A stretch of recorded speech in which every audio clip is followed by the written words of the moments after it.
आजाद नगर क्षेत्र में पारिवारिक विवाद के चलते पति ने अपने दोस्त के साथ मिलकर पत्नी की गला दबाकर हत्या को अंजाम दिया। पुलिस ने दोनों ही आरोपियों को गिरफ्तार कर लिया है। दरअसल मामला आजाद नगर थाना क्षेत्र का है, जहां कुछ दिन पहले पति ने अपने दोस्त के साथ मिलकर ही अपनी ही पत्नी की गला दबाकर हत्या कर दी थी। बताया जा रहा है कि पत्नी ने पति पर दहेज प्रताड़ना को लेकर थाने में केस दर्ज करवा रखा था। संभवतः इसी विवाद में उसने गाड़ी के क्लच वायर से पत्नी का गला घोट दिया। पुलिस ने सूचना के बाद शव को पोस्टमार्टम के लिए भिजवा दिया।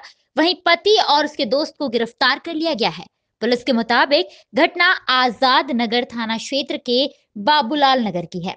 मृतका का नाम ऋतिका पति नरेश राठौर है। प्रारंभिक पड़ताल में सामने आया है कि उसके पति 24 साल के नरेश ने अपने साथी 26 साल के विक्रम के साथ मिलकर पत्नी की गाड़ी के क्लच वायर से गला घोटकर हत्या की है। करीब 2 साल पहले ऋतिका ने आरोपी पति के खिलाफ दहेज प्रताड़ना का मामला दर्ज करवाया था। इसके बाद वह मायके चली गई थी। दोनों का कोर्ट में ट्रायल केस चल रहा था। उनके बीच समझौता होने के बाद निकिता पति के साथ रहने को राजी हो गई थी। इसके बाद मंगलवार रात किसी बात पर दोनों में विवाद हुआ, जिसके बाद पति ने अपने दोस्त विक्रम के साथ मिलकर वारदात को अंजाम दिया। फिलहाल दोनों ही आरोपियों को पुलिस ने अपनी गिरफ्त में ले लिया है।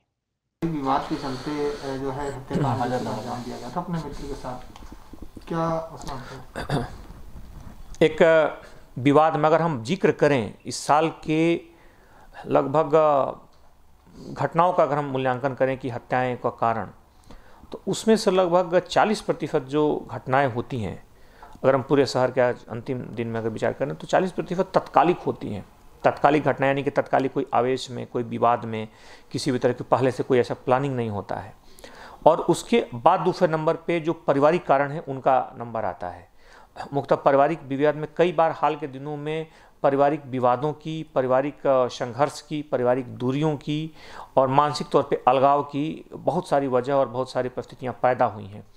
इन कारणों में अभी भी इसी तरह के एक मामले में, जिसमें अभी शादी हाल ही में हुई थी, 9 दंपत्ति थे, कुछ ही दिनों पूर्व शादी हुई थी, लेकिन उसमें बढ़ते हुए तनाव के कारण और झगड़ों के कारण पति ने अंततः पत्नी की हत्या कर दी। बहरहाल उसके गिरफ्तार कर लिया गया है। हालांकि सूचना भी उसी ने दी, उसी के द्वारा जानकारी पुलिस को पता लगा।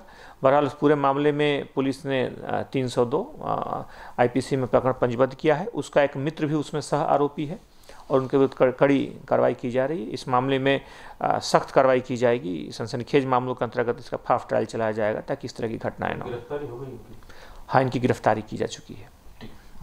नहीं, बैंक कर्मचारी वो मामले जो है फर्जी हैं। अगर किसी मामले में कोई व्यक्ति या कोई बैंक कर्मी पुलिस का अगर रूप लेकर के अगर उस तरह से पुलिस का किसी को धमकाता है, इम्पर्सनेशन करता है, तो ये धारा 417, 419 आईपीसी के अंतर्गत अपराध है और इसमें उसके ऊपर कार्रवाई की जा सकती है। अगर किसी व्यक्ति को लगता है कि कोई पुलिस के छद्म नाम से किसी को धमका रहा है या किसी पर दबाव बना रहा है, तो इसके अगर शिकायत आने में पुलिस कार्रवाई करेगी।